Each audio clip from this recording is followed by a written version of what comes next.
All right, Saagar, what's on your radar? Well, one of the blessings of the Biden era is Americans are tuning out daily political coverage in favor of literally anything else, which is more entertaining. Basketball, movies, going outside, literally anything else other than watching CNN, MSNBC, or Fox. But one of the consequences of this so-called return to normalcy is that culture itself is becoming the new political. It becomes the domain in which all of our real fights occur.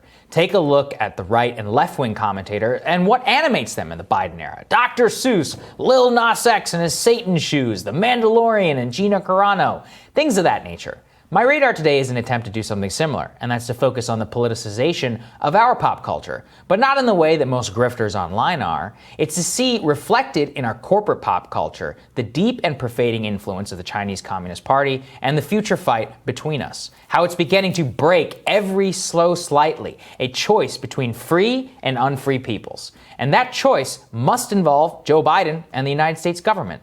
Our story today is going to start with Nike and H&M. It's two important Western brands. Long been known that the Chinese Communist Party is running concentration camps in western province of Xinjiang. Those re-education camps are an attempt to quash domestic political opposition to the CCP. But one of the side effects that the party realized is, well, if we're gonna have millions of people in camps, we might as well use them to perform labor. It's pretty efficient. Xinjiang, where the camps are operating, happens to be a cotton-rich province of China. And so, like the slave drivers of old, they've decided to put those people to work. This was done largely in plain view, and finally was taken notice by the United States government, who sanctioned officials involved in this horrific practice, and more importantly, outlawed any products that are connected to this slave labor supply chain. This prompted Nike and H&M to issue statements last year, both expressing concern over sourcing of their products from Xinjiang, and of course, over, the literal use of slave labor in China. Well, all of this has blown up into a huge controversy in China, where if you think cancel culture is bad here, take a listen to this. Nike and H&M are being heavily targeted by Chinese state media, the Chinese Communist Party. They are denounced by their domestically controlled influencers and are being removed from the Chinese internet, incapable of buying them on their e-commerce websites.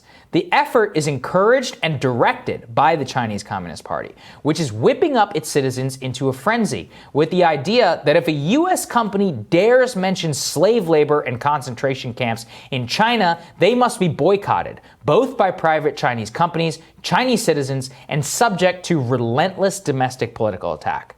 Obviously, this has made things very uncomfortable for Nike and H&M, who both source and make a lot of money in China. But to me, it reveals something fundamental. We are failing our companies, our citizens, and our values. We should not have to leave it to Nike, whose job it is to sell shoes, to make the choice here. And the Swedes should not leave this up to H&M. The Chinese are making it clear, if you cross us on this matter, you're done here. Then let's make the choice for our companies. If the Chinese are going to exert an all-out pressure war to try and get our companies not to comment on or buy products made from slave labor, then you are not going to cave for it for the sake of profits. Already, this Chinese campaign has worked. Several Western brands like Calvin Klein, Tommy Hilfiger, Muji, Massimo Dutti, Fila, Asics, North Face, Vans, their parent companies have literally removed sections from their website, citing opposition to forced labor. The worst one is this: Hugo Boss, the company which manufactured uniforms for the Nazis and is a German company whose entire country slogan is never again, said on Chinese social media that, quote, "We will continue to purchase and support Xinjiang cotton." Imagine a foreign brand in 1863 making it clear they're going to support and buy Georgia cotton. That's the level of immorality that we're dealing with here. But it shows we failed. We have allowed the Chinese Communist Party to weaponize our own greed against us and compel our companies to support their atrocities. That is simply intolerable. We need to stand up, both for what we believe and for our own safety and security.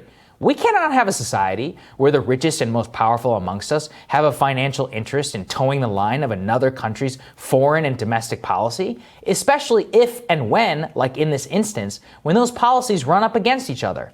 That's how you get a situation like LeBron James and James Harden criticizing Daryl Morey for standing up for democracy in Hong Kong.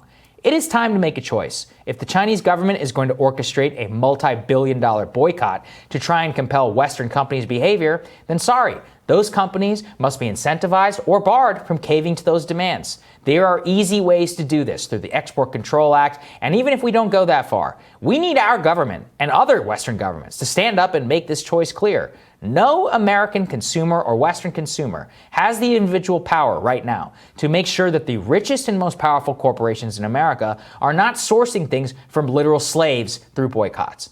Only the government is big enough to stand up and do something about it. And we need to demand otherwise. As America tunes out, we consume more pop culture. It's actually imperative that our pop culture itself is not working on behalf of somebody else. It is going to be trash, at least let it be our trash, dictated by whatever stupidity is happening in our politics. Because as messy and awful as it all is, it's still small d democratic, and that is worth fighting for.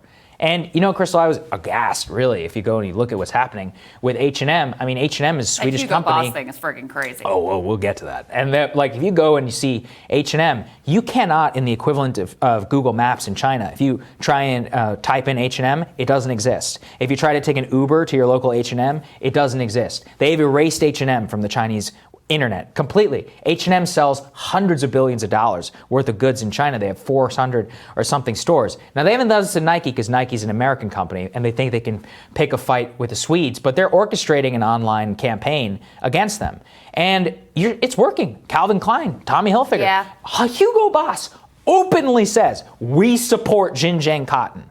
Hugo Boss, this is complete insanity. And I'm noticing all of this happening. And, you know, if you're interested, go take a look at H&M's, their share price. It's dramatically dropped. Same with Nike. And our governments need to stand up and do something about this, because I'm just at a point where you can't expect Nike and their Chinese market is too big. They're going to cave. There's nothing else to it. But that's why we have governments, in order to stand up for values and in order to protect our economy. We just can't allow this kind of situation to happen anymore. This is an area where I actually think the Biden administration has been surprisingly pretty good. And I know and seem to understand the dynamics here in a way that is useful. Because what I hate about this whole conversation is you have a whole lot of bad actors who like the idea of basically like a new Cold War, because there's, you know, it's great for ratings, it's great for the military-industrial complex, it's great for their ideology. Like, there's a lot of bad faith actors who don't care about human rights at all, but love to point in this one instance to the legitimate human rights abuses which are unconscionable and say this justifies, you know, like sort of like a build up to a new great power conflict with China with potential military undertones. So you've got that. And then you have a lot of denialists who just don't want to look at it at all, who don't want to acknowledge, where it's very inconsistent with their principles, where they claim to actually care about human rights, and they want to deny that any of this is going on at all. So it makes for a really, really crappy conversation all the way around. What I see this as is, look, this is a real values check for the United States. This government has a long history, an ugly history of basically accepting anything and doing anything in the name of protecting profits, protecting business interests all around the world. The Chinese have looked at that history and they said, we know how to get what we want from these people. We're going to play their game. We're going to weaponize their greed, their core value of stock prices and profit margins. We're going to use that to get away with whatever we want. So it really is a sort of critical values test of what this country is all about. The record so far from, you know, the U.S. government is not a pretty one in this regard. But when you see these little signs of pushback, that's an encouraging thing to say, like, we actually have principles beyond just the bottom line. Because I think, you know, it's really a microcosm of what I think is eating this country alive, which is that we did sell out any other value in favor of the almighty dollar, the profit margin, greed. And that's what this all really comes back to. When you say that that is the only thing that matters in society, you end up with the, you know, with the rotten core of this country that we have right now. No, and that's what's happening, which is you have these American and Western companies taking sections off their website where they're opposed to forced labor. as a response to this Chinese orchestrated campaign. That's insane. You can't allow that to happen. And look, like, I'm not saying that we can force companies to say what they want or not, but we can whenever it comes to foreign policy. And that we have a long history of that in the Nazi regime, Japanese and more, in terms of how we have operated. Plenty of business leaders were happy to work with Nazi-affiliated companies and we were like, when it was good for their money, right? Yeah. And there was a war within this country about whether we should allow that, whether we should look the other way, whether we should be, total fascist apologists and say, well, look, if it's good for business, then we should go ahead with it. That tension has been a long time in this country, and I think that this is just the latest iteration of that. It is the latest iteration, and I think we need to get to the point where, and I was very critical of the NBA and more, but I was reading Josh Rogan's book, Chaos Under Heaven. It actually is. It's kind of wrong for us to expect the NBA. The NBA's job is to make money. We've told them that their job is to make money. We've told all corporations' job that your job is to make money. So what are they doing? They're trying to make money. Well, okay. Well, now if that is going to fly in tension with our foreign policy goals and the integrity of our markets and the basically values, really, in terms of what we stand on, then the government has to do something about it. Yeah. And we can't expect Disney not to chase big dollars in China. That's their job. The same thing whenever it comes to Nike, H&M, and more. At a certain point, we just have to make the choice, and if it means making them whole or using some domestic initiative, I'm all for it. But I just think we need to reframe the conversation, because the Hugo Boss thing, that's very chilling. When you see somebody come in, like I said, I mean, that's basically saying I support slave labor in China. I support slave cotton. That's essentially what a German company has come out and said in 2021.